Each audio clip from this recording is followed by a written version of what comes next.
Shalom, Bapak Ibu, Saudara-saudari yang terkasih dalam Tuhan Yesus Kristus.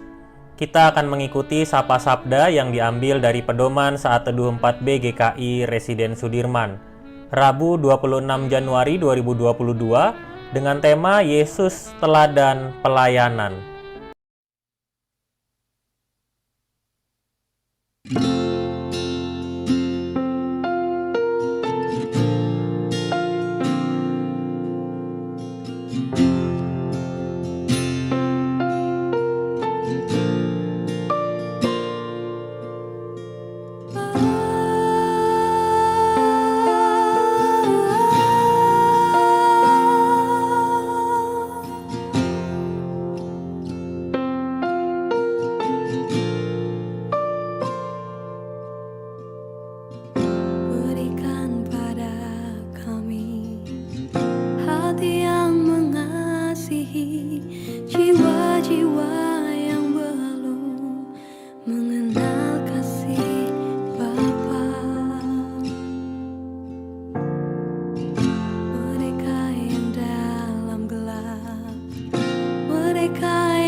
Sebelum kita bersama merenungkannya, mari kita bersatu di dalam doa.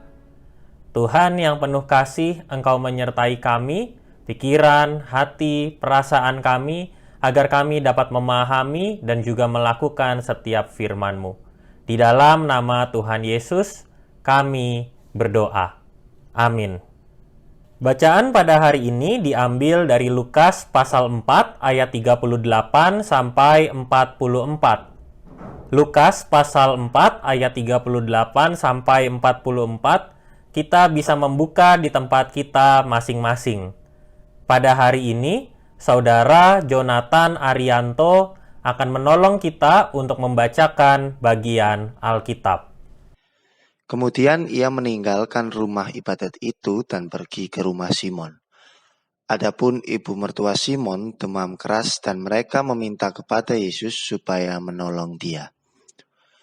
Maka ia berdiri di sisi perempuan itu, lalu menghardik demam itu dan penyakit itu pun meninggalkan dia. Perempuan itu segera bangun dan melayani mereka. Ketika matahari terbenam, semua orang membawa kepadanya orang-orang sakitnya, yang menderita bermacam-macam penyakit. Ia pun meletakkan tangannya di atas mereka masing-masing dan menyembuhkan mereka. Dari banyak orang keluar juga setan-setan sambil berteriak, "Engkau adalah anak Allah." Lalu ia dengan keras melarang mereka dan tidak memperbolehkan mereka berbicara, karena mereka tahu bahwa ia adalah Mesias. Ketika hari siang, Yesus berangkat dan pergi ke suatu tempat yang sunyi. Tetapi orang banyak mencari dia, lalu menemukannya dan berusaha menahan dia, supaya jangan meninggalkan mereka. Tetapi ia berkata kepada mereka, "Juga di kota-kota lain, aku harus memberitakan Injil Kerajaan Allah, sebab untuk itulah aku diutus."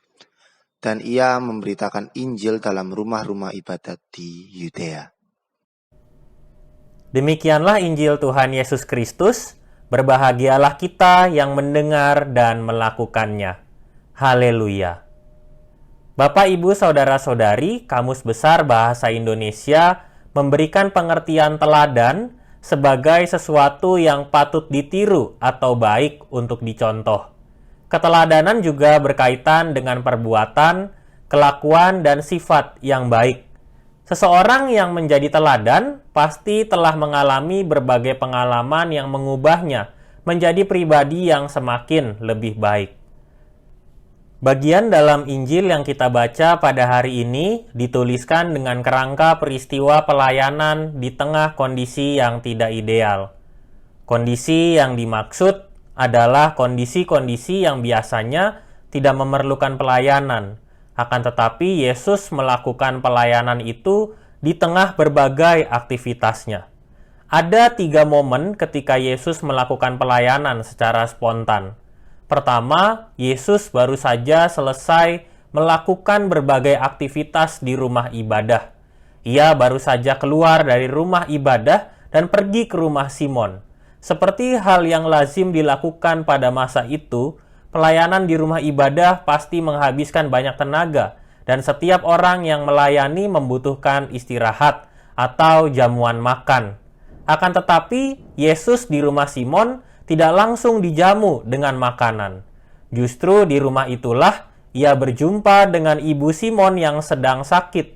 Yesus melakukan pelayanan di rumah itu. Ibu Simon mendapatkan kesembuhan dari Yesus.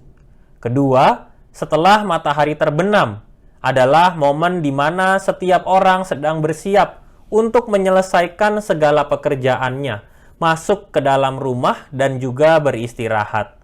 Namun pada hari itu, orang banyak menghampiri Yesus di waktu matahari terbenam. Di momen itu juga, Yesus melakukan bagian dalam pelayanannya. Ia menyembuhkan orang banyak yang sedang sakit. Bahkan dalam peristiwa tersebut, Injil Lukas mencatat bahwa Yesus diakui sebagai anak Allah. Ketiga, ketika Yesus hendak pergi ke tempat yang sunyi, akan tetapi orang banyak menghampirinya dan menginginkan agar ia tidak meninggalkan mereka. Pada momen itulah Yesus menjelaskan tujuan dari setiap pelayanannya. Yesus mengatakan bahwa Juga di kota-kota lain aku harus memberitakan Injil Kerajaan Allah, sebab untuk itulah aku diutus. Yesus menjelaskan kepada orang banyak akan tujuan pelayanannya. Ia sedang memberitakan kerajaan Allah tanpa mengenal lelah. Yesus sadar bahwa tugas perutusannya adalah untuk menghadirkan kerajaan Allah di tengah situasi hidup pada masa kini, sehingga semakin banyak orang yang percaya akan karya keselamatan yang dihadirkan oleh Allah untuk seluruh umat manusia. Yesus sedang menjalankan satu hal di tengah pelayanannya. Ia memberitakan kerajaan Allah. Pemberitaan itu ia tunjukkan bukan hanya dengan kata-kata, ajaran, atau firman yang diucapkan, tetapi ia juga melakukan firman itu, sehingga banyak orang yang percaya dan merasakan berkat atas penyertaan Tuhan. Yesus tidak melihat intensitas pelayanannya sebagai beban dan kebutuhan pribadinya, sebagai hak yang harus dipenuhi, akan tetapi ia berpegang pada perutusannya untuk mewartakan lewat tindakan dan karya nyata yang menyelamatkan. Kedekatan antara Yesus dan Allah terwujud lewat fokus pelayanan yang dipegang oleh Yesus, sekaligus juga menunjukkan kedekatannya dengan Sang Bapa, sehingga ia tidak ragu untuk melakukan semua pelayanan dengan baik. Mari kita merenungkannya. Pada hari ini kita merenungkan bahwa Tuhan memberikan kepada kita kesempatan-kesempatan untuk melakukan pelayanan. Kita diajak juga untuk semakin fokus kepadanya sebagai tujuan pelayanan kita, memuliakan namanya dan juga mewartakan kerajaan Allah di tengah-tengah kehidupan kita, lewat perkataan dan tindakan kita. Marilah kita membangun motivasi pelayanan kita dimanapun kita berada. Kita diberi kesempatan oleh Tuhan agar makin kuat dan tidak mudah lelah. Mari kita berkomitmen. Pada hari ini saya akan mendoakan setiap kesempatan pelayanan yang sudah Tuhan berikan dan bersemangat setiap kali saya melakukan pelayanan. Mari kita berdoa. Tuhan, kami rindu untuk semakin fokus kepadamu ketika kami diberi kesempatan untuk melayani dimanapun kami berada. Biarlah kami juga tidak mudah lelah dan terus semangat menjalani berbagai tantangan pelayanan yang kami jumpai, baik di tengah-tengah kehidupan bersama dengan keluarga, baik juga ketika kami ada di dalam pekerjaan, pendidikan, dan juga bersama dengan gereja atau orang-orang yang ada di sekitar kami. Engkau yang menyertai kami dan Engkaulah yang selalu menjadi teladan kami. Pimpin dan sertai kami ya Tuhan. Di dalam nama Tuhan Yesus Kristus, kami berdoa. Amin.